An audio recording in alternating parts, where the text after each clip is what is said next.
Okay, let's unpack this. Welcome to the deep dive. Today, we're plunging into a single, very specific source material. It's a transcription of a conversation from a YouTube video featuring Colonel Douglas McGregor. That's right. And our mission here really is to take this one conversation and just, pull out the core claims, the key perspectives, some of the arguments presented within it. Which cover quite a range. Oh, yeah. We'll be touching on the conflicts in Ukraine and the Middle East, the U.S. financial situation, even the future of Europe. The goal is just to give you a quick, clear handle on the viewpoint from this specific source. Exactly. Think of it as getting the concentrated essence of this one take on some huge global issues, pulled right from the material and the perspective offered. Well, it sets a pretty striking tone right away. It certainly does. I mean, the source puts forth the very blunt claim that everything you hear in the West is bullshit. And it pairs that with a pretty stark warning that the United States is on the verge of a financial collapse. So that gives you a sense of the viewpoint we're exploring. And the main voice here is Colonel Douglas McGregor. Okay, so we're diving into his views from this particular discussion. Let's jump right into the Ukraine conflict. That's a major focus here. According to this source, what's the perspective on Donald Trump's position regarding Ukraine? Well, the assertion made is that despite the U.S. funding Ukraine, sending weapons, Trump himself is seen as not in charge of anything. Not in charge. Yeah. His public comments on it are described in the source as incoherent and absurd, even diametrically opposed to things he apparently said not long before. So the idea is his words and the actual policy don't line up, suggesting he's not driving the decisions. Precisely. This perspective presents a strong claim that U.S. foreign and defense policy isn't actually run by the president. But by who then? By the CIA, it says, and other powerful sort of behind-the-scenes figures. The source states quite emphatically that Trump has no influence whatsoever here. And it suggests European leaders are kind of on autopilot, too, responding to the same pressures. Okay, that's a very specific picture of how this source thinks things work at the top. How does this view suggest Russia is interpreting all this? The perspective offered is that Russia, looking from Moscow, has basically concluded Trump isn't in control. Right. And because of that, they believe they have to end the war on their own terms, using their own means. The source says Russia's main principle has always been to avoid war with the U.S. and NATO. But they're seeing escalation from Europe. But they are also watching European leaders adopt very strident anti-Russian positions. Yes. What kind of positions does it point to specifically? The source mentions figures like Merz in Germany, Macron in France, Starmer in the UK. It highlights announcements about possibly lifting restrictions on using long-range missiles, citing the German Taurus missile. The one with the long range. Yeah, 500 kilometers. It could, as the source puts it, conceivably hit Moscow.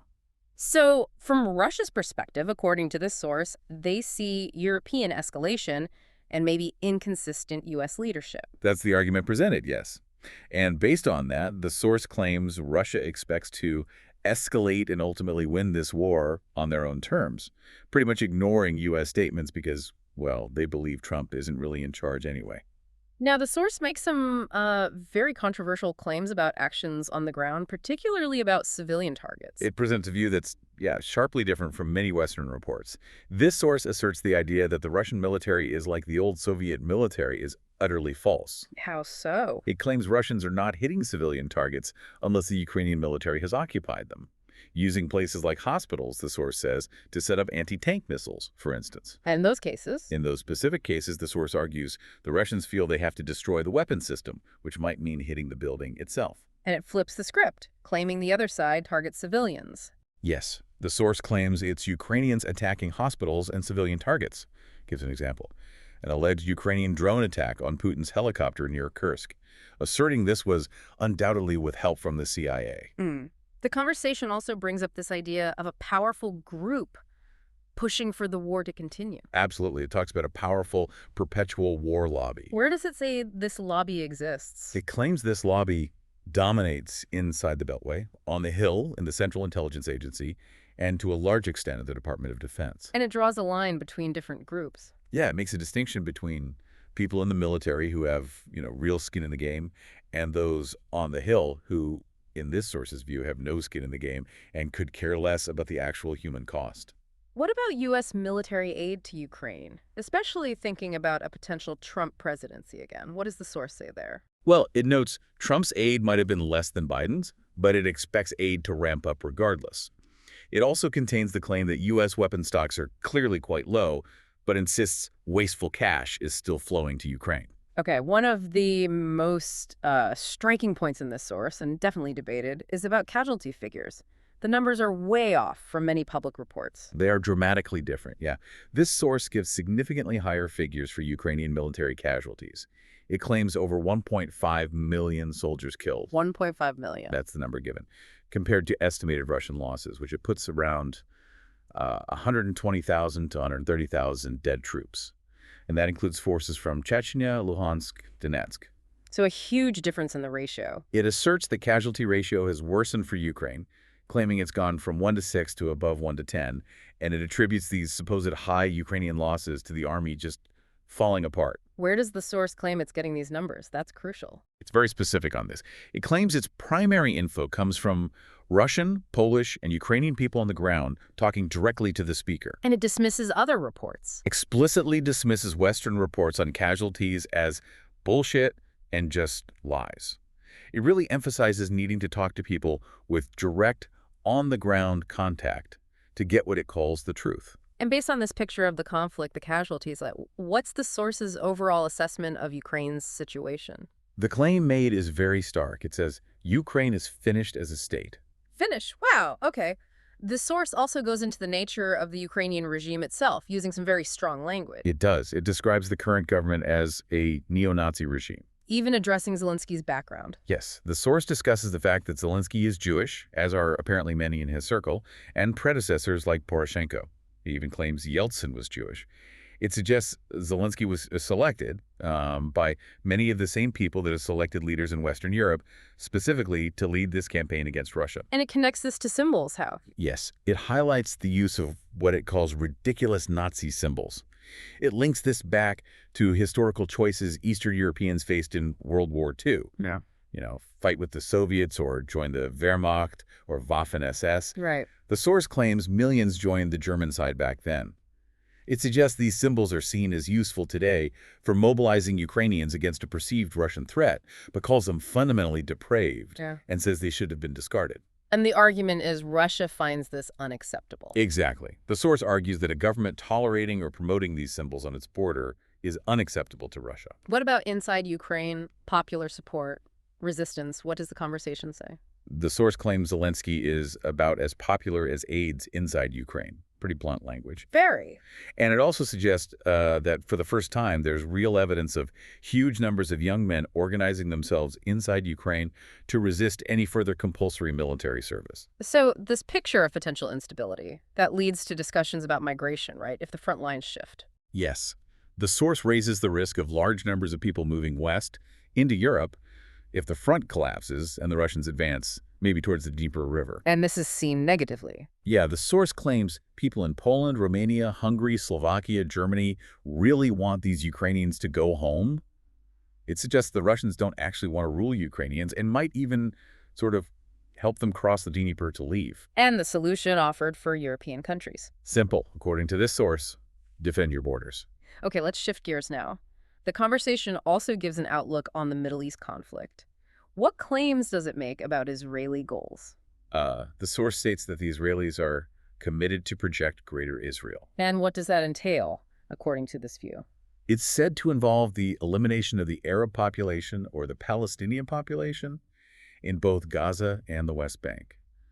Doesn't matter if they're Muslim or Christian, it says, and also aims to subjugate their neighbors. And there's a particularly striking claim about Prime Minister Netanyahu's influence in Washington. There is. The source claims Netanyahu enjoys far, far more influence on Capitol Hill than Donald Trump does. More than Trump. That's the claim.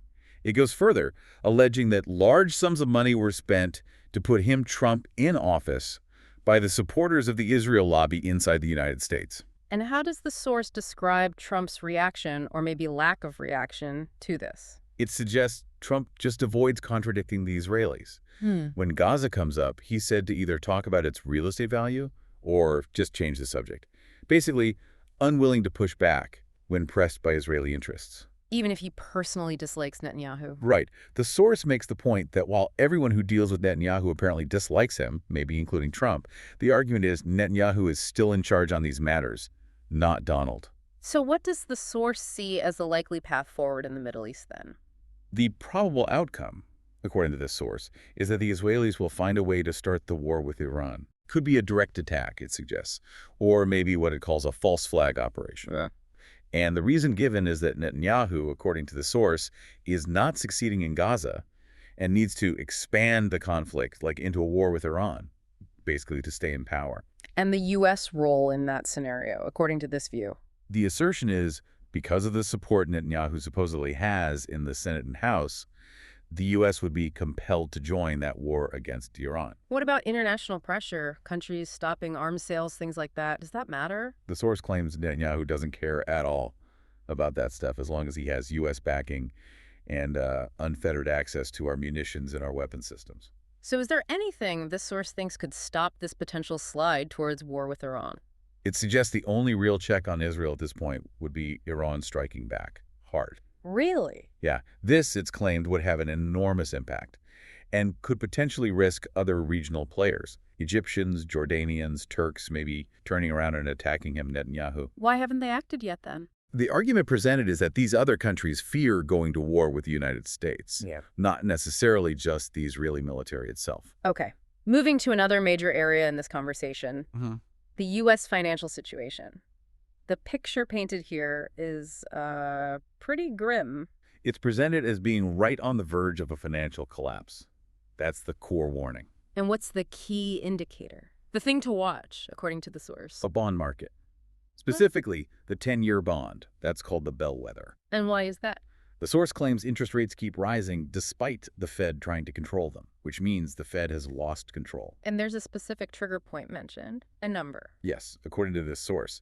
When the 10-year bond yield hits 5%, meaning the bond prices themselves are falling, the U.S. can't service the debt. And the claim is, at that point, everything collapses. Is there any sense in this source that this debt problem is, fixable easily? None at all. The source states flat out the U.S. debt is not sustainable, and that no one, that lists hypotheticals like Einstein or Santa Claus or even Trump, can fix it without taking really drastic measures. What kind of measures does it argue are needed but aren't happening? It calls for massive spending cuts and suggests probably even default might be necessary. Default? Yeah. And the view presented is that Trump is unwilling to take the stringent measures needed, like, say, cutting the defense budget by 50%, or tackling entitlements like Social Security, which the source just says is bankrupt. Instead, the argument is he's doubled down on failed policies. The source brings in some history here, too, regarding U.S. defaults. It does. It mentions FDR's administration effectively defaulting twice in 1934 and 36, framed as restructuring back then. And why was that possible then, but maybe not now? The source notes that back then, the U.S. had the world's largest manufacturing base, a big skilled labor force. So creditors felt confident the U.S. could recover. And the problem today, according to this source? It claims the U.S. doesn't have the largest manufacturing base anymore, says that's China now, argues the skilled workforce has shrunk because of offshoring, a struggling education system. And on top of that, the source states the U.S. is spending a lot subsidizing 50+ million illegals. Any other historical examples mention financial shifts? Yeah, Richard Nixon taking the U.S. off the gold standard, which the source notes was supposed to be temporary at the time. So, given this really negative financial outlook, does the source offer any potential path forward or predict what kind of change might happen? Well, Bitcoin is mentioned briefly as offering a path forward. More broadly, though, it predicts a fundamental change in the United States, in how business is done, how the country is organized, suggesting it could lead to a big geopolitical shift, maybe a Western Hemisphere bloc separate from Eurasia and Europe. That actually leads us nicely into the discussion on Europe, another area where the source offers some pretty strong critiques and predictions. Right. The source highlights what it sees as a major disconnect in Europe. A lack of popular support for war with Russia, but European governments acting like war is exactly what they want. This whole situation is described as catastrophic. So what does the source suggest Europeans should do about that? The view presented is that Europeans need to take control of their own destiny and basically get rid of these governments. Why? Because, according to the source, the United States won't help them. and specifically that Trump won't do anything for them. And there's a direct warning about Russian retaliation if Europe keeps pushing. Absolutely. The source warns that if European leaders, it specifically mentions Matz in Germany, are serious about helping Ukrainians launch missiles into Russia, then Germany should be prepared for Russian missiles to land on German soil. Wow. It points to the Russian Kinzhal missile, claiming it can hit every potential military target in Europe with conventional warheads. The perspective offered is that Putin's been patient, but expects Europeans to wake up to this possibility. The source also reframes the Ukraine conflict itself from a Russian viewpoint, it seems. Yes, it characterizes the conflict as a defensive war waged by the Russians in eastern Ukraine. Defensive, how? It's presented as a reaction against what the source calls that neo-Nazi regime that we helped to set up in 2014, which it claims killed about 14,000 people in Donetsk and Luhansk after 2014. The source explicitly says this is not a war of conquest led by Stalin, but that the Russians finally have had enough. The conversation also challenges alliances, right? Especially NATO. It really questions what it means to be allied with the U.S. today in a world that it says has changed. How has it changed in this view? Well, it claims a huge operation like the Normandy landing is just impossible now because of modern precision strike weapons. It echoes that sentiment often attributed to Trump, arguing Europeans have to become their own first responders, handle their own defense. And there's a controversial take on who Europe has been focusing on fighting. Yeah, the source argues Europeans need to realize they've been fighting the wrong people for the wrong reasons, and it points directly at the Russians. Saying Russia isn't a threat. It claims Russians are not an existential threat to Europe, that they mainly want to do business. It even brings up a historical symbiotic relationship between Germans and Russians, only really broken by the world wars. Yeah. Germany's current economic problems are called suicidal deindustrialization, which the source says is self-inflicted. This wider view of Europe, it leads the source to speculate about the continent maybe breaking up or realigning.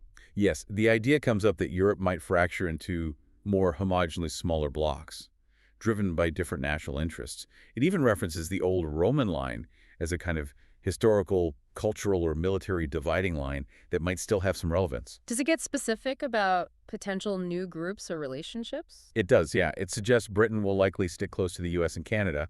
Maybe Iceland and Norway, too, might prefer that relationship over continental Europe. And within the continent. It proposes a possible Nordic or Central East European security zone, including Germans, Lithuanians, Latvians, Estonians, Finns, Swedes, Danes, Dutch, and Flemish, describing these as peoples who will get along together. It uses Belgium as an example of complexity. Yes, to illustrate the ambiguity of European history.